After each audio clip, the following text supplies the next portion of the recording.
Assalamualaikum, salam sejahtera. Selamat petang diucapkan kepada anda semua penonton TV3. Terima kasih kerana terus setia bersama kami di TV3. Sekarang ini anda sedang menonton Hello Doktor bersama saya Hawa Rizwana Rizwan. Hari ini 7 Mac 2021. Harapnya apa jua yang sedang anda lakukan pada waktu ini, mungkin ada yang baru pulang dari tempat kerja, mungkin ada yang sedang bersiap-siap untuk beriadah ataupun sedang beristirahat bersama seisi keluarga. Yang baik-baik saja kami doakan kepada anda. Baiklah, di Hello Doktor pada hari ini kita akan membincangkan segalanya mengenai tidur. Tidur ini merupakan keperluan asas manusia yang menyumbang kepada tahap kesihatan manusia, gaya hidup mereka dan juga tahap kognitif mereka. Ada kajian dari sebuah universiti di Sudan yang menunjukkan kaitan yang begitu jelas antara tidur yang berkualiti dan keputusan pelajar yang cemerlang. Dalam kesimpulan kajian itu menunjukkan mereka juga memberi cadangan bahawa pihak universiti perlu merangka jadual pembelajaran agar pelajar-pelajar mendapat tidur yang berkualiti dan keputusan yang cemerlang. Kaitan dengan tidur juga adalah microsleep. Seringkali kalau kita lihat di dadah-dadah akhbar, kemalangan disebabkan oleh terlelap dan sebagainya. Oleh itu pada hari ini kita akan membincangkan apa itu tidur yang berkualiti, bagaimana pula kalau berdengkur ketika tidur bersama doktor, dan juga kita akan mendapatkan perspektif tidur dari sudut Islam dan juga pengalaman-pengalaman mereka yang mempunyai masalah tidur. Baiklah, sebelum saya memperkenalkan tetamu kita pada hari ini, ayuh kita saksikan dulu pendapat ibu bapa di luar sana bagaimana mereka melatih anak-anak mereka untuk tidur pada waktu yang tepat. Ayuh kita saksikan. Kalau cakap pasal waktu tidur, kita dah set lah time. Kalau yang paling cantik, paling lewat pukul 10 lah. Tapi bila during DPR ini belajar dekat rumah, biasalah akan terlajak jugalah sampai pukul 11. Kadang-kadang sampai pukul 12. Tapi kita sebagai mak dengan ayah tak boleh biarkan benda ni berlanjutan. Dan apa yang saya selalu buat dengan dia ialah saya sekali masuk bilik awal. Supaya dia nampak kita masuk bilik, dia pun akan masuk sekali. Sebab kalau kita menonton TV lama-lama sampai pukul 1, pukul 2 pagi, dia pun ada kat luar juga. Jadi saya akan masuk awal dan dia memang akan selalu follow saya. Dia kata, bunda dah nak tidur. Okey, dia akan follow. Macam saya akan make sure kalau dia bangun pagi tu, bila dia bangun pagi, dia akan ada time dia fix tau. So kita akan buat dia jadi rutin. So selalunya anak saya dia akan tidur dalam pukul 10. Bila time tu, dalam pukul 9 tu saya akan make sure TV dah tutup, dia dah kenyang, dia dah mandi, pampers dah salin. Jadi dia dah selesa. So bila kita bagi susu, dia pun dah faham lah time tu memang nak tidur. Tepuk sikit. Kalau dia rasa dah penat dah, the whole day tu dah main, dia akan mudah tidur.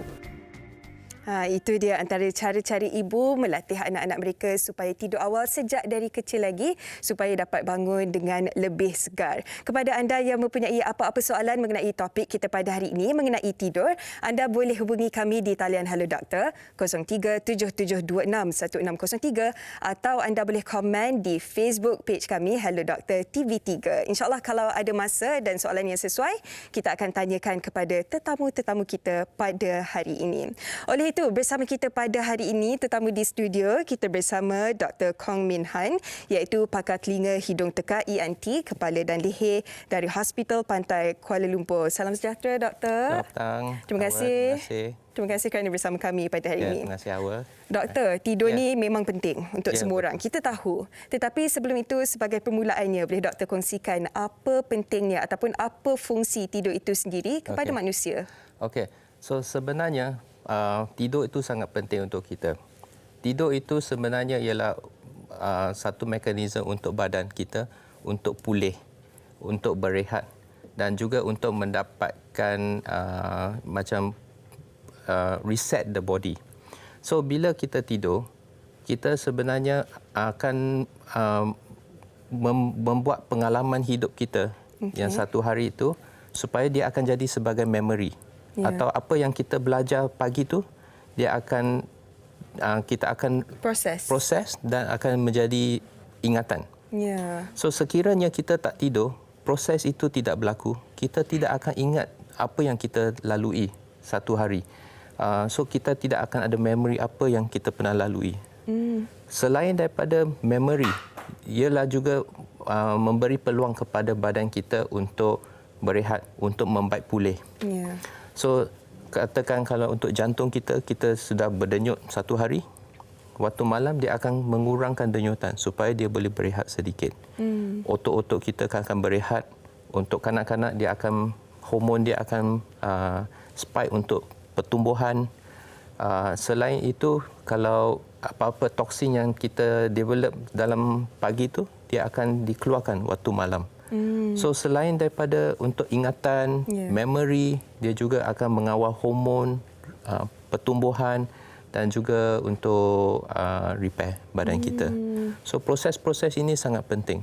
Kalau kita tidak dapat tidur, dia akan affect kita punya physical. Selain daripada fizikal, dia akan affect mental kita juga.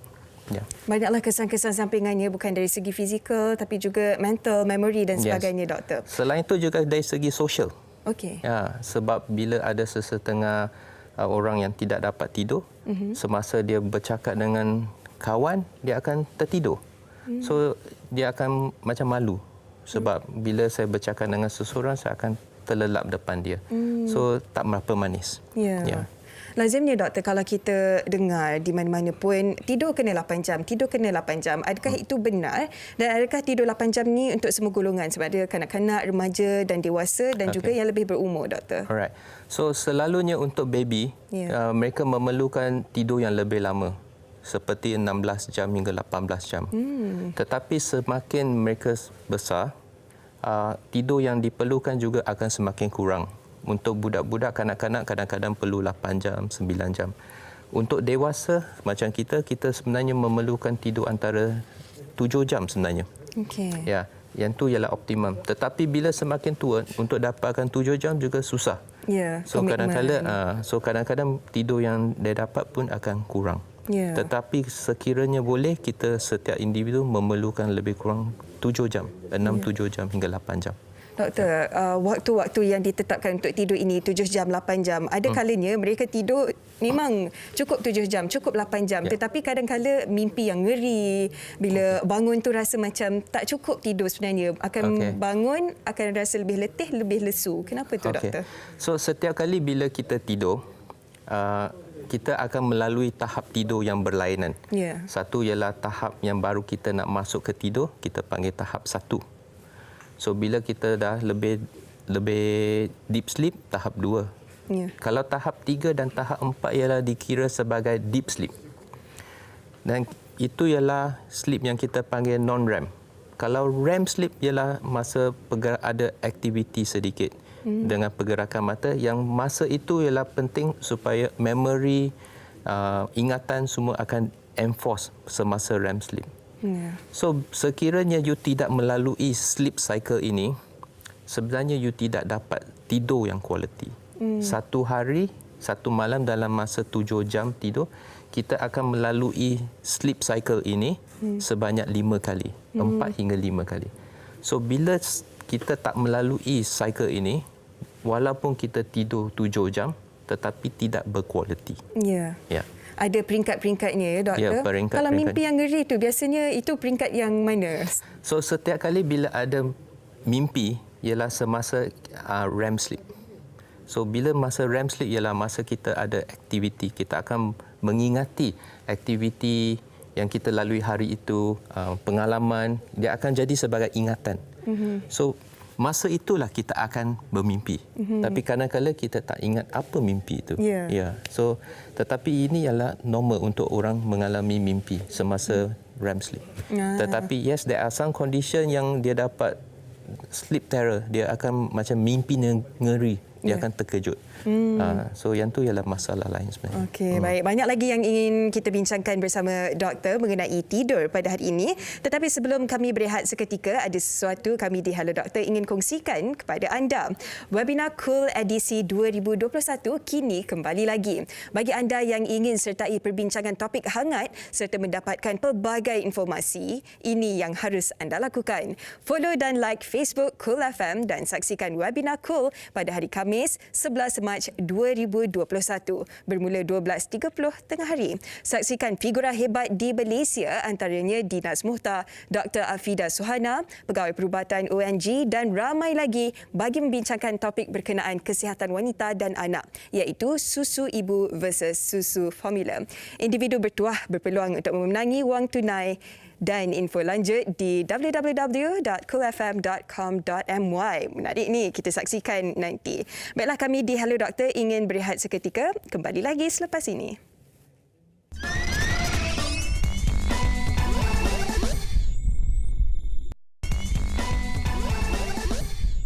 Bertemu kembali di Hello Doktor dengan topik segalanya mengenai tidur. Jika anda mempunyai sebarang soalan, anda boleh hubungi kami di talian Hello Doktor 0377261603 dan jangan lupa untuk ikuti kami di Facebook page Hello Doktor TV3. Masih bersama kita Dr. Kong bagi menerangkan dengan lebih jelas mengenai tidur ini. Tetapi sebelum itu, kita ada pemanggil dari Petaling Jaya, Halina Bibi. Hello, Assalamualaikum. Waalaikumsalam. Ya, Puan Halina, apa soalan yang nak diajukan tu? Ya, doktor saya ni payah nak tidur. Tidur dalam pukul 2 pagi, 2 lebih, kadang-kadang 3. Dan saya tidur sekejap. Kemudian saya boleh bangun balik pukul 3.30 ke 4. Dan saya payah nak tidur balik. And saya perasan saya banyak kali bila saya tidur, saya sesak nafas. Okey. Okey. Baik. Doktor, ada apa-apa yang nak ditanyakan lagi? Okey. Baik, terima kasih Puan Halina Bibi. Betul tu doktor, ada kalanya dalam kalangan masyarakat ni lah dah duduk dekat katil tu dah baring pukul 10 malam tetapi pukul 12 masih susah nak tidur. Okay. Kenapa tu? So salah satu cara yang untuk menangani masalah begini ialah kadang-kala banyak pesakit atau banyak orang bila dia kata nak pergi katil pukul 10 tapi tak boleh tidur. So daripada dia baring di sini dan pusing sana pusing sini, sebenarnya dia perlu bangun dan buat sesuatu supaya dia tak macam baring-baring dan lepas sekejap lagi baru cuba tidur semula. Okey. So ada beberapa benda yang boleh buat. Antaranya ialah satu, kita ada macam kata sleep ritual. Maksudnya badan kita, you kena bagi tahu badan you dah kena prepare untuk pergi tidur. So sebelum tidur, macam tadi awal macam mana dia nak bagi anak dia tidur, dia kata rutin pukul 10 sebelum nak tidur 9.30 dah bagi susu, dah bagi mandi. So badan anak dia dah tahu, oh sudah nak tidur. So pukul 10 bila sampai ke katil, dia selesa, dia tahu badan dia dah tahu nak tidur, dia akan tidur. So sekiranya you tak ada macam rutin ritual, dia badan you tak tahu bila nak tidur. So satu hari you tidur pukul 2, satu hari pukul 10, dia akan keliru. So case begitu you kena carikan rutin. So macam setengah benda yang boleh rutin ialah macam sediakan katil. Mungkin ada yang tidur dalam bilik aircon, buka kipas, pergi berus gigi, pergi mandi ke atau tidak. So tukar baju yang baru, selesa, baru mula tidur. So lama-lama dia akan adjust. Dan bila sudah tidak dapat tidur begitu, baru akan gunakan cara rawatan. Ada sesetengah pesakit kemungkinan memerlukan melatonin.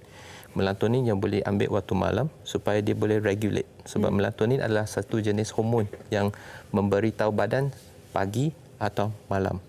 Tetapi sekiranya yang macam Puan Halina, bila dia dah tidur tapi dia terjaga sebab dia rasa tercekik. So mungkin kes begitu, mungkin dia ada penyumbatan pernafasan. Yang tu perlu disiasat. Dan kadang-kadang bila dia tak dapat tidur waktu malam, dia tidur waktu pagi. So bila tidur waktu pagi, badan dia keliru. Dia waktu malam tak boleh tidur. So corak begitu. tidur tu dah tak konsisten lagi, tak konsisten, doktor. Yes. Okey, ini pula bagi mereka pelajar-pelajar ataupun kebanyakan kita yang bekerja lah, lazimnya keesokan hari perlu hantar assignment ataupun tugasan-tugasan yang diberikan, lebih rela tidur lambat ataupun stay up daripada tidur awal dan juga bangun awal siapkan tugasan. Komen doktor sikit. Okey. So saya pun pernah buat begitulah. Samalah saya kita. saya rasa semua pernah buat begitu. So untuk jangka masa pendek selalunya tidak memberi banyak kesan sampingan.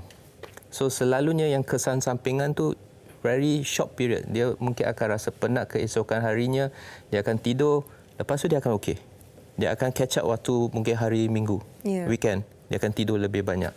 So yang tu masih okey. Tetapi untuk long term, kalau you nak dapatkan tidur yang bagus, you should be consistent. Katakan kalau pukul 10 kita perlu tidur. Kalau pukul 11, kita tidur pukul 11. Terpulang pada individu. Baik. But at least you get 7 hours of good quality sleep. Tidur yang mencukupi, Ya, tidur 7 yang jam. yes. Doktor, kita ada soalan dari social media, dari Zack Arifin yang bertanyakan mengenai jika kita tidur malam melebihi 10 jam setiap hari, adakah lebih baik untuk kesihatan? Bagaimana pula tidur siang selama lebih 8 jam kerana sleep cycle dah berubah kerja shift malam? Adakah kaedah ini berkesan untuk tebus balik tidur malam, normal sleep cycle? Okay. Yalah, bukan semua orang bekerja 9 Yes. sampai 5, ada yang bekerja Yes. di waktu-waktu shift kan? Okey. Bagaimana? So problem ni selalu berlaku bila ada pekerja yang you kerja shift. Ya. Sebab bila orang tidur, you akan bekerja. Ya. So mereka akan tidur waktu pagi tapi kerja waktu malam. Ya. Tetapi walaupun tidur waktu pagi, mereka perlu tidur dalam bilik yang gelap supaya badan dia tahu masa gelap dia pun perlu tidur juga. Ya. Walaupun kalau nak tidur, masih cuba tidur dalam 7 hingga 8 jam. Jangan tidur terlalu lama kerana tidur terlalu lama juga akan memudaratkan kesihatan. Kes yang bila tidur lama ni ialah bila you nak catch up yang tidur yang tak mencukupi. Ya. Itu untuk sementara saja. Tetapi untuk tidur 10 jam untuk 1 minggu, 2 minggu tidak Tak elok lah, digalakkan. Ya. Ya. Baik doktor, kalau ada dalam kalangan mereka yang pada waktu malam tak cukup tidur dalam 3 jam saja. Ya. Okey, niatnya esok nak tidur lagi 4 jam, nak ganti balik tidur yang tak cukup tu. Ada perbezaannya ke doktor? Ya, macam saya katakan juga tidak digalakkan. Kerana walaupun selalunya golongan yang tidur 3 jam, 4 jam, lepas tu dia try to catch up tidur tu selalu orang yang masih muda dan dia rasa badan dia kebal. Tapi bila dia tak cukup tidur, dia punya impact sudah berlaku. So lama-lama dia akan collect yang kesan sampingan ni dan bila dah semakin tua, dia akan terasa tidur quality saya tak dapat balik. Saya tak dapat balik tidur yang berkualiti. So masa tu dia baru nak mula adjust balik. Ya. So dia satu proses yang lama. Ya. So daripada dapatkan tidur yang tak konsisten, cuba ikut tidur yang as consistent as you boleh.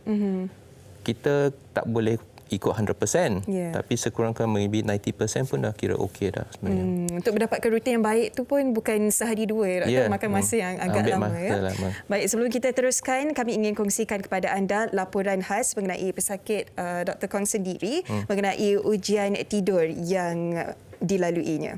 Saksikan. Muhammad Taufik mengalami masalah gangguan tidur sejak 2 tahun lalu.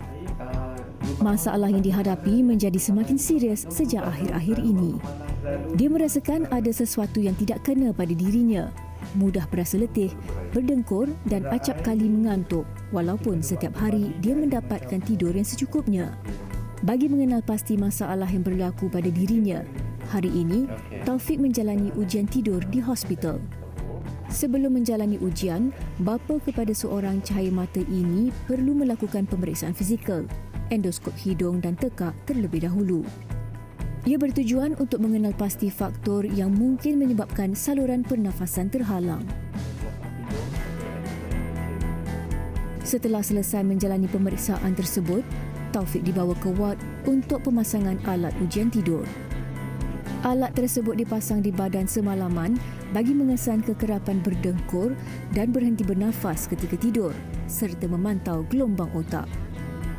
Berdasarkan keputusan ujian tidur ini, kadar atau tahap keseriusan gejala apnea tidur boleh ditentukan sama ada ringan, sederhana mahupun kritikal.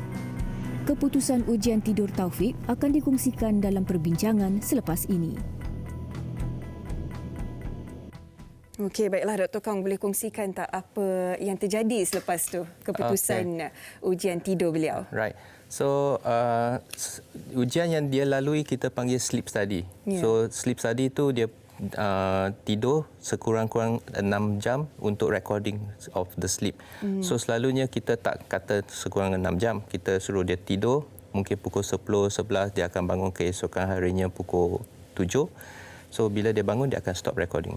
So ujian tidur tu dia akan keluar seperti yang akan dia akan menunjukkan berapa kualiti tidur yang dia ada. So berapa kali dia tersumbat pernafasan berapa kali dia akan bernafas, berhenti bernafas, oksigen dia sama ada turun sampai berapa tahap, jantung dia sama ada lebih laju atau dia akan kurang, posisi badan dia. So semua akan direkod seperti dalam. Oh, ini dia punya graf ya, doktor? Ya, so dia akan tunjuk dari denyutan jantung dengan saturation, maksudnya oksigen yang dia turun setiap kali dia ada penyumbatan. So daripada itu kita akan tahu okey, sesetengah orang bila mereka dapat sumbat, bila mereka menyiring ke atau tidur tepi macam tu. So maksudnya kita akan posisi tahu, juga akan menyebabkan pernafasan tu tersumbat berapa teruk juga kita akan tahu.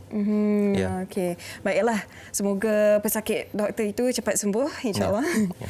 Baiklah, selain daripada Dr. Kong, bersama kita juga di studio ialah Faris Hafifi yang juga mengalami masalah tidur ya. Faris, sebelum tu Faris boleh kongsikan mengenai pekerjaan Faris dan apa masalah tidur yang Faris sendiri alami? Baik, terima kasih Hawa. Sebenarnya saya seorang wartawan penyiaran di program Malaysia Hari Ini, juga di TV3. Jadi bila kita dah, sebenarnya bukan daripada sejak kerja lah, daripada zaman, kita kata zaman kecil lagi, memang saya dah ada masalah dengkur ni sebenarnya, mungkin disebabkan berat badan saya juga. Dan bila kita dah masuk waktu-waktu kerja ni, timing kerja tu sebab saya program pagi kan. Kadang-kadang bila kita kerja tu sampai lewat malam. Kadang-kadang tak tidur sampai sehari dan 2 hari dan sebagainya. Tapi bila dah tidur tu pun kita kata tak menentu juga sebenarnya macam tu. Corak tidur pun tak menentu. Betul. Dan juga berdengkur.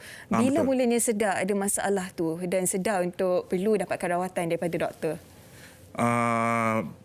Biasanya mula dengan family lah. Family yang kata saya ada dengkur semua. Kemudian bila kita sleep over dengan kawan-kawan pun, yang dia orang yang bagi tahu semualah. And then waktu 2018, waktu saya menjalani latihan industri dekat program MHI, saya diberi tugasan untuk buat sleep test tadi inilah. Itu adalah kali pertama saya buat test tu. Dan keputusan dia pun memang, apa yang saya ingat adalah saya berhenti bernafas dalam kira-kira hampir 2 minit. Sebelum saya meneruskan pernafasan seterusnya waktu saya tidur. Lama juga tu, doktor. Macam yang tengah tunjuk ni pun, antara test sebelum sleep study, dia orang akan check dululah. Doktor tu akan periksa dulu, kita kata lubang hidung saya sama ada sempit ke kat mana ke kan. Okey, kalau kita tengok ujiannya sama juga kalau ujian seperti untuk sinus ya doktor, dan doktor juga merupakan pakar dalam ENT juga. Dan apa kaitannya berdengkur dan juga tidur? Sebab lazimnya kalau kita dengar berdengkur tu biasa kita tak ambil serius sangat kan, tapi mungkin berdengkur ini merupakan antara petanda penyakit-penyakit risiko doktor. So berdengkur tidak sama dengan obstructive sleep ini yang kita panggil OSA. So kerana bila ada salur pernafasan yang lebih sempit, dia akan berdengkur. Atau tisu-tisu dalam tekak dia bergetar, dia akan berdengkur. So sekiranya salur pernafasan dia besar, kita tidak akan berdengkur. Seperti kita nak tiup whistle. Bila kita kecilkan saja, kita akan dapat bunyi dia berdengkur. So sama, bila ada sempit, dia akan berdengkur. Tetapi ada kes yang sampai betul-betul tersumbat habis. Masa dia berdengkur, dia akan berhenti berdengkur. Semasa itu tidak berdengkur ialah masa yang salur pernafasan dia tertutup sepenuhnya. So bila mereka ada tersumbat disebabkan oleh sama ada dari hidung tersumbat atau disebabkan oleh lidah, disebabkan oleh tonsil, atau lidah, lingua tonsil yang besar. So banyak faktor-faktor yang kita perlu dapati, kita kena pasti sebelum kita boleh memberi rawatan atau option kepada pesakit sama ada mereka memerlukan pembedahan atau tidak. Baik. Maksudnya punca-puncanya pelbagai kepada berdengkur ini. Tapi adakah mereka yang berdengkur memang perlu berjumpa dengan doktor? Ya, selalunya pesakit yang berdengkur perlu berjumpa dengan doktor. Untuk mengenal pasti sama ada mereka cuma primary snorer sahaja. Maksudnya berdengkur tetapi tiada penyumbatan salur pernafasan. Atau memang dia berdengkur dan ada salur pernafasan yang tersumbat. So kes begitu kita kena pasti dan kita boleh advise patient apa rawatan yang boleh kita bagi untuk patient. Baik, kalau Faris pun sudah menjalani sleep test, Ya, kan? betul. Selepas itu apa antara rawatan-rawatan yang seterusnya yang dilakukan bersama doktor? Bila dah habis ujian tidur tu, doktor memang sarankan antaranya kita pakai alat yang ada dekat depan ni lah. Ya. Dia memang sarankan untuk cuba alatan ni dan antara selepas itu macam doktor cakap tadi, dia minta untuk saya kata-kata antara pilihan adalah buat pembedahan di bahagian lelangit. Okey. Sebab saya punya lelangit ni macam agak rapat dengan lidah bawah. Kan anak tekak bawah ni kan. So, macam rapat. So dia minta untuk saya buat pembedahan di bahagian lelangit tu lah. Dan yang ketiga dia minta saya untuk kuruskan badan sikit lah. Maknanya jogging dan sebagainya. Tapi mula tu saya macam kita macam endah tak endah sikit lah kan. Sebab mungkin rasa selesa kot kan. Tapi pada masa yang sama adalah efek-efek kadang-kadang tu macam sakit kepala juga kadang-kadang. Bila kawan-kawan cerita, sebab saya kadang-kadang saya tertidur dekat office. Okey. Bila kita kerja pagi, pukul 6 kita dah bersiaran. Waktu kerja pun tak menentu. Pukul 6 kita dah bersiaran, kadang habis siaran pukul 12 tu kita dah mengantuk dah lah. Pukul 12 tu dah mengantuk, kadang-kadang tertidur dekat office. Orang macam kadang-kadang daripada tempat saya tu, dia sampai ke pintu masuk pun dengar. So maknanya dia orang boleh dengar saya punya dengkuran tu bukan macam dengkuran biasa. Kadang-kadang orang cakap alah dia penat. Tapi betul, selalu kalau berdengkur je orang kaitkan dengan penat. kan. Tapi itulah saya tak ambil apa-apa inisiatif lagi lah. Sama ada untuk cuba ke ataupun untuk operate ke apa ke, saya tak ambil apa-apa lagi inisiatif. Tapi tidur tu nyenyak? Kadang-kadang dia nyenyak, tapi kadang-kadang terbangun juga. Saya pernah tidur dengan kawan-kawan saya. Macam housemate saya pun dia macam kata kadang-kadang saya ni terduduk. Oh. Tidur sampai duduk. Tapi tak sedar? Tapi saya tak sedar. Okey. Bila kadang-kadang saya rasa lenguh ke apa kan, baru saya akan baring balik. Mungkin tak boleh nak guess nak dapatkan udara ke apa kan. Tak tahulah. Doktor pun ada dekat sini, boleh doktor. Macam mana doktor? Saya pun nak tanya doktor. Okey, so kes begini ialah sebenarnya dia mengalami apnea. Maksudnya pernafasan dia tersumbat sementara. So macam you kata you ada recorded sampai 2 minit you tak. So secara automatik badan kita selalu nak melindungi diri sendiri. So bila dia tak dapat bernafas, dia akan terkejut. Kadang-kadang terkejut dia akan bangun. Untuk kes you mungkin terduduk supaya you dapatkan tone supaya you boleh maintain salur pernafasan you, bernafas okey. Dah okey, tapi you tidur balik. Tetapi setiap kali you nak tidur ke tahap yang deep sleep, you akan tersumbat semula. So proses ini berulang. So tersumbat, you bangun. Dan tidur balik, tersumbat, you bangun balik. So walaupun you kata you tidur 7 jam, tapi 7 jam tu tak berkualiti.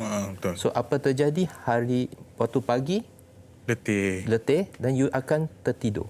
You akan cuba dapatkan tidur sedikit-sedikit supaya you boleh ganti balik tidur yang you tak dapat. Macam tadi kan Hawa, doktor cakap dekat di awal perbincangan dia cakap kadang-kadang tu orang macam saya ni senang untuk tidur. Kadang-kadang orang macam sukalah cakap bestnya kau senang tidur. Padahal bila senang tidur tu adalah penyakit juga. Bila saya merujuk kepada doktor tu, dia cakap senang tidur tu bukannya bagus, segak sebenarnya. Macam tu. Faris pernah ke sebab tak cukup tidur ada kemalangan ke? Pernah sangat sebab saya pada tahun 2015 sebelum saya masuk ke universiti, kira memang betul-betul kira lepas SPM lah kan, STPM. Saya kerja part time and then jarak daripada tempat kerja dengan rumah saya tu dalam lingkungan 30 minit. So kadang-kadang lepas tu on that day saya rasa mengantuk sangat, tapi kita macam nak teruskan lagi perjalanan. Macam sikit lagi sebab tak tahulah kenapa ada insting macam sikit lagi tak boleh teruskan kan. Dan bila dah teruskan tu, saya terlelap, saya rasa macam sekejap je. Tapi disebabkan sekejap tu saya dah langgar pokok sampai kaki saya patah. Dan kemalangan tu menyebabkan kaki saya patah. Dalam 3 bulan macam tu jugalah baru nak kembali sembuh semuanya. Terima kasih Faris atas perkongsian.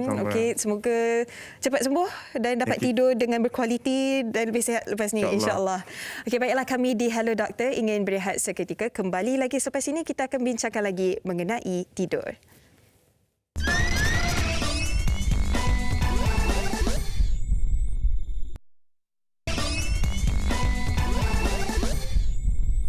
Bersua kembali di Hello Doktor, segalanya mengenai tidur. Baiklah doktor, sebentar tadi Faris ada kongsikan dia terlelap ketika memandu dan menyebabkan kemalangan dan injet di bahagian kaki, doktor.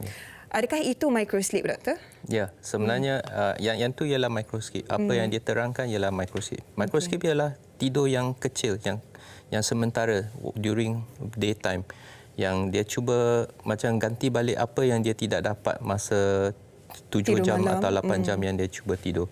So, microsleep ni ada yang bagus sebab you kena cuba dapatkan balik tidur hutang yang diperlukan. Tetapi kadang-kadang microsleep ni masa yang tak betul. Masa memandu, masa kat traffic light.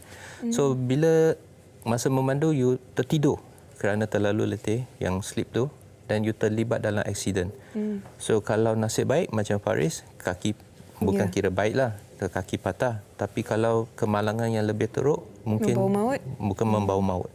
So, kes yang ada pesakit yang bila memberitahu mereka mengalami microsleep dan terlibat dalam aksiden. So, kes begini yang kita akan memberi keutamaan.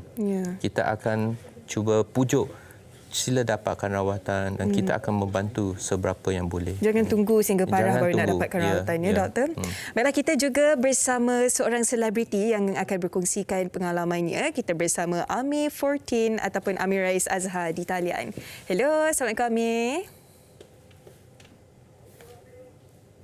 Amir, boleh tengok kalau Amir ada mute ke di skrin?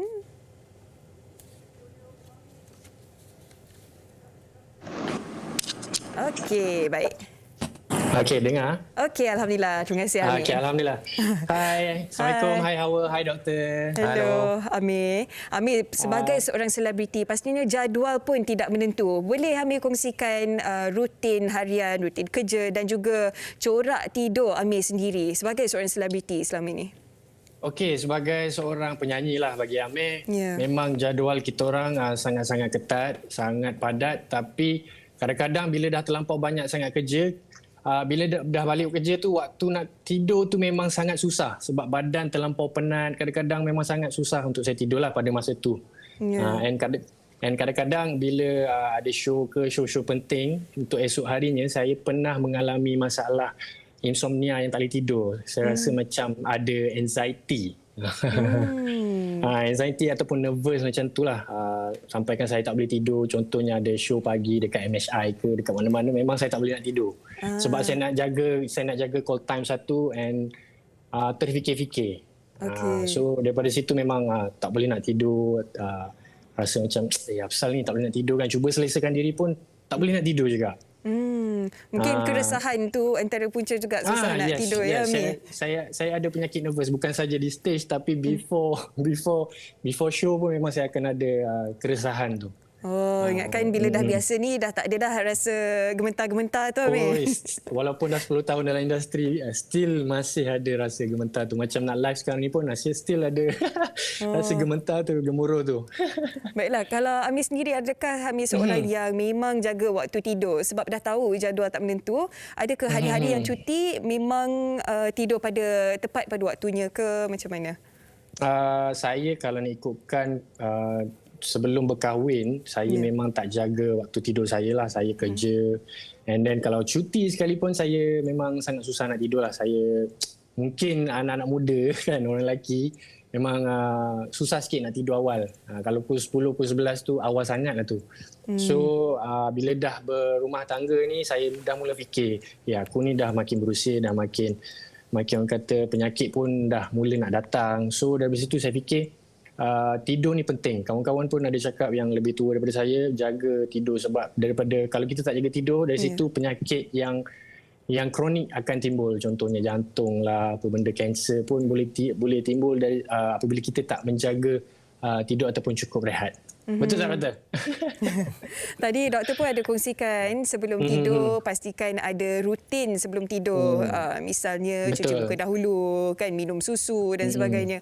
Kalau Amir sendiri, apa antara rutin yang dilakukan sebelum tidur untuk pastikan tidur itu lena? Okey, macam Amir sekarang lah, Amir dah jumpa solutionnya. Amir akan minum teh ataupun Amir akan bersenam. Bersenam So penatkan diri. So contoh kalau Amir tak boleh tidur hari tu, Amir akan tahan Amir punya tidur tu sampai ke malam. Amir kira Amir gantikan tidur masa rehat yang rasa mengantuk siang hari tu, Amir gantikan pada waktu malam.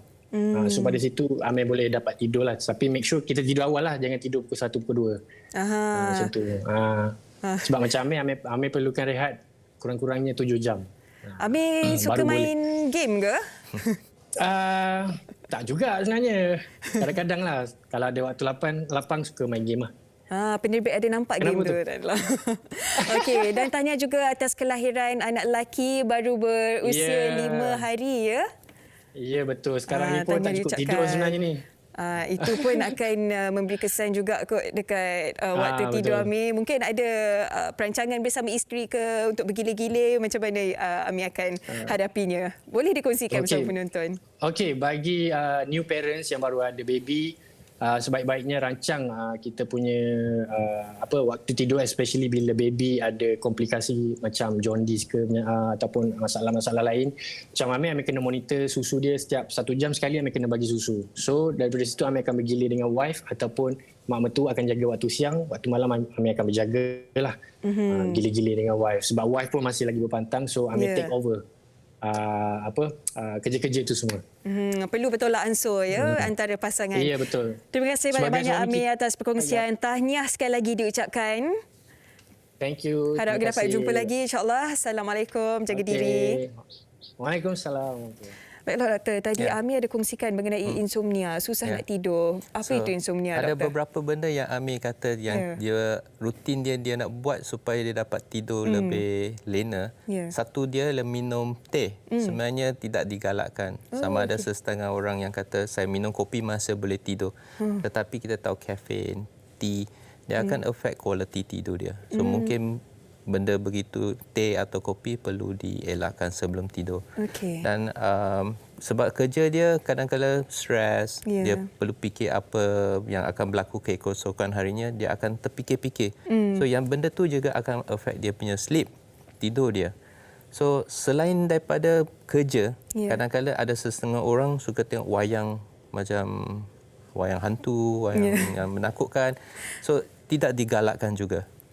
Sekarang ini juga doktor penggunaan gadget, boleh tengok wayang di telefon saja. Tengok gadget sebelum tidur pun tidak digalakkan. Kerana bila dah tengok gadget, dia nak tidur, sebenarnya dia akan terfikir-fikir apa yang dia dah tengok kat gadget, apa yang wayang dia dah tengok, dia akan terfikir. So susah dia akan tidur sebenarnya. So macam mana pun setengah jam sebelum tidur, dia perlu macam relax, biarkan semua TV, tak nak buat aktiviti terlalu macam exercise. Ada orang ingat exercise sangat-sangat penat, tidur lebih lena. Sebenarnya kadang-kadang exercise sangat penat, dia tak dapat tidur juga. Rasa lebih segar pula lepas bersenam. Terlalu segar lepas bersenam. So dia kena tahu tahap exercise yang dia boleh buat. Mungkin light exercise, jangan sampai terlalu aktif.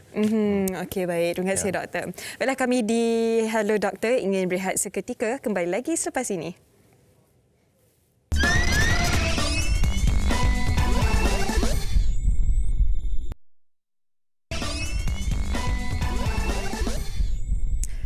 Terima kasih kerana terus setia bersama kami di Hello Doktor. Baik, sebelum kita teruskan perbincangan, ayuh kita lihat statistik terkini COVID-19 pada hari ini. Baiklah, kalau anda dapat lihat di kaca TV, kes baharu COVID-19 di Malaysia, kes positif baharu adalah sebanyak 1,683 kes, menjadikan jumlah kes keseluruhan sebanyak 313,460 kes. Dan kes sembuh alhamdulillah melebihi kes baru, iaitu sebanyak 2,506 kes. Duka cita dimaklumkan kes kematian adalah 3. Takziah kita ucapkan kepada kaum keluarga. Dan jumlah kes aktif masih banyak, iaitu sebanyak 20,333 kes. Oleh itu, ingin kami di Hello Doktor sentiasa ingatkan bukan sahaja kepada anda, juga diri kami sendiri untuk sentiasa patuh kepada SOP-SOP yang telah ditetapkan. Kerana vaksin yang paling baik ialah kawalan kendiri. Baiklah, kita juga akan bersama Ustaz Ilyas Ismail, seorang pendakwah yang akan bincangkan mengenai tidur dari sudut pandangan agama Islam. Hello, Assalamualaikum Ustaz. Baik doktor, nampaknya kita ada gangguan di talian tidak begitu jelas. Mungkin kalau Ustaz boleh betulkan sedikit wire tu ke?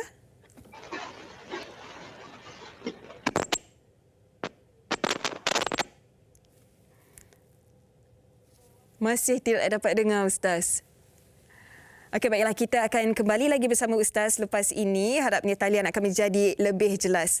Baik doktor, kalau kita lihat tadi Faris juga ada kongsikan mengenai berat badannya dan juga tidur yang tidak berkualiti dan juga berdengkur. Apa kaitannya sebenarnya doktor, berat badan dan juga tidur? Okey, salah satu daripada risiko untuk obstructive sleep apnea atau OSA ialah berat badan, obesity. So, bila sesetengah pesakit yang sangat obes, mereka perlu kurangkan berat badan supaya dia dah dapat memberi salur pernafasan yang lebih besar. Kerana bila lebih besar badan dia, lebih banyak lemak, dia akan menekan pada salur pernafasan lebih mudah. So, untuk kes begitu, terpulang pada Faris, yang doktor yang akan lihat salah satu indikator ialah berat badan, BMI dia. Sekira BMI dia sangat tinggi, lebih daripada 40, pembedahan, macam nak buat apa-apa pembedahan tidak disyorkan. Tetapi yang disyorkan ialah untuk buat pembedahan bariatrik, bermaksud untuk mengikat perut dia supaya dia akan kuruskan badan dia. Sementara itu, kita akan syorkan dia untuk menggunakan mesin yang kita panggil di depan ni, mesin CPAP. Mungkin secara ringkasnya doktor boleh kongsikan sedikit mengenai So mesin ini ialah mesin CPAP. Mesin ini sebenarnya tidak memberi oksigen, tetapi dia memberikan udara dari persekitaran. Tetapi untuk pada tekanan yang lebih tinggi, supaya dia akan melawan penyuk sempit tu. So dia akan membuka salur pernafasan dia. Boleh dilakukan di rumah? Alat ini akan dipakai semasa dia tidur sahaja. Ya, supaya bila dia tidur, bila setiap kali dia tarik nafas, mesin itu akan memberikan tekanan udara kepada dia dan bila dia hembus, dia tidak akan melawan. Baik, doktor. Okey, nampaknya talian Ustaz sudah jelas. Hello, Assalamualaikum Ustaz. Waalaikumsalam warahmatullahi wabarakatuh. Baik Ustaz, okey, kita terus saja tentang tidur ini dari sudut pandangan agama Islam, tentang kepentingan tidur ini. Ya, baik. Terima kasih para penonton yang saya muliakan.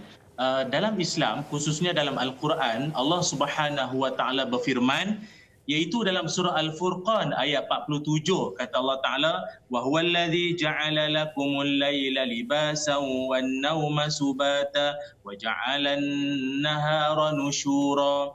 Sadaqallahul azim. Allah berfirman, dan Allah menjadikan malam sebagai pakaian dan menjadikan tidur untuk berhenti rehat, dan menjadikan siang untuk kalian semua mencari rezeki. Jadi maknanya Allah menciptakan siang adalah proses penghidupan kita, cari rezeki, bekerja, dan malam adalah sebagai untuk rehat. Tubuh badan kita ini perlukan rehat dan perlukan rawatan, dan saya percaya doktor pun dah pun jelaskan bahawa dengan tidur ini ia merupakan rawatan secara langsung kepada tubuh badan kita menerusi tidur kita. Dan dalam Islam pun Nabi Muhammad SAW juga ada mengajarkan menerusi tidur ada adab, ada kaedah dan ada panduan dia yang rupa-rupanya menerusi tidur yang betul yang ditunjukkan oleh baginda Nabi, ia bukan sahaja dapat merehatkan badan, tapi ia dapat memberikan kesegaran pada seseorang. Apabila dia bangun saja daripada tidur, dia jadi orang yang cergas, orang yang proaktif untuk terus bekerja dan aktif di siang hari awal. Ya, baik Ustaz. Bagaimana pula dengan adab-adab tidur seperti tadi Ustaz pun ada sebutkan mengenai adab-adab tidur dalam Islam? Boleh Ustaz kongsikan?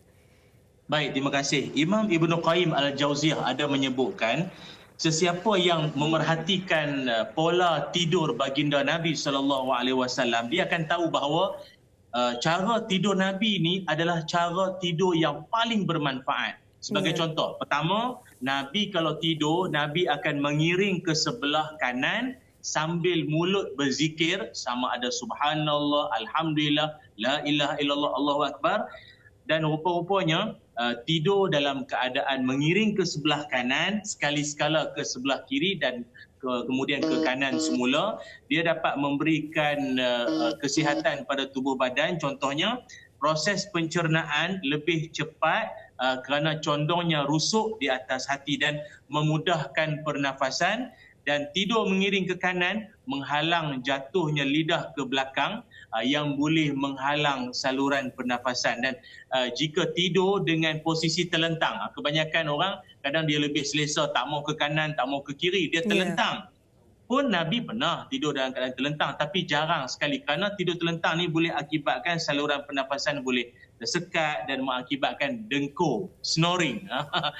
Begitu. Jadi antaranya begitu. Dan Nabi juga mengajarkan kalau tidur, punggung mesti lurus. Meluruskan punggung ketika tidur dan membengkokkan sedikit kaki pada bahagian lutut dan menggunakan telapak tangan sebagai bantal. Banyak kelebihan dia. Tapi yang paling saya kira penting sekali adalah Nabi tidak tidur lebih daripada 8 jam. Tidak. Itu dia, wallahualam. Bagaimana pula Ustaz dengan tidur menghadap kiblat Ustaz?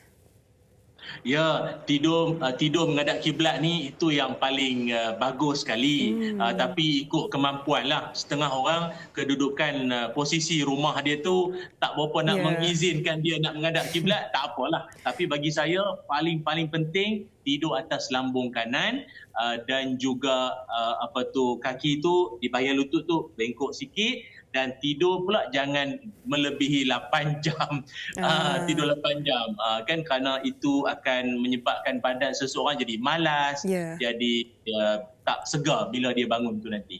Baik, terima kasih banyak-banyak Ustaz atas perkongsian pada petang ini. Harapnya memberi manfaat kepada semua penonton. Terima kasih Ustaz. Jaga diri. Assalamualaikum. Assalamualaikum. Baiklah, tadi kita dah dengarkan tentang tidur ini dari sudut pandangan Islam, tentang adab-adabnya dan kesan-kesan baiknya. Baik doktor, di penghujung siaran ini mungkin doktor boleh kongsikan kepada penonton Hello Doktor tentang kepentingan tidur dan kesan-kesan jika tidur tidak mencukupi dan juga tidak berkualiti, doktor.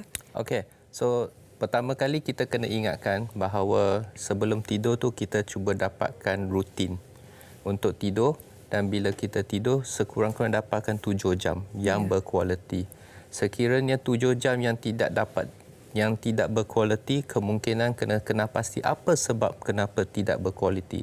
Sama ada sebab kerja stres, atau sebab tidur katil tak selesa, atau sebab mungkin masalah kesihatan atau ada obstructive sleep.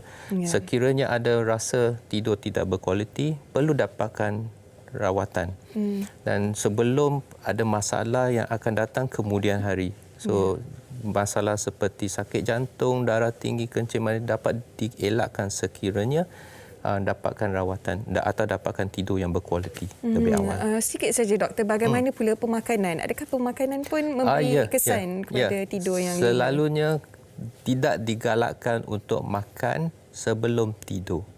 Berapa jam paling lewat? Sekurang-kurang 2-3 jam sebelum tu. So makanan yang pergi mamak, balik, tidur memang tidak sihat. So sebab kita perlukan peredaran darah ke otak tapi sekarang masuk ke perut pula. Okey, so sekurang-kurangnya 3 jam sebelum 2-3 jam sebelum tidur. Okey, baik doktor, kita ada fakta dan mitos, boleh kita lihat dahulu. Nombor 1, kurang tidur boleh menyebabkan masalah obesiti. Betul? Fakta atau mitos? Sebenarnya betul. Fakta. Fakta. Okey, tidur selepas makan boleh menyebabkan ganggu kesihatan? Betul. Fakta. Kanak-kanak wajib tidur siang untuk tumbuh besaran? Tidak. Okey, mitos. Tidur siang boleh mengatasi masalah insomnia? Tidur siang boleh tidak. Okey. Tetapi tidur siang kemungkinan disebabkan tidak tidur mencukupi. Susah nak tidur pada waktu malam ya.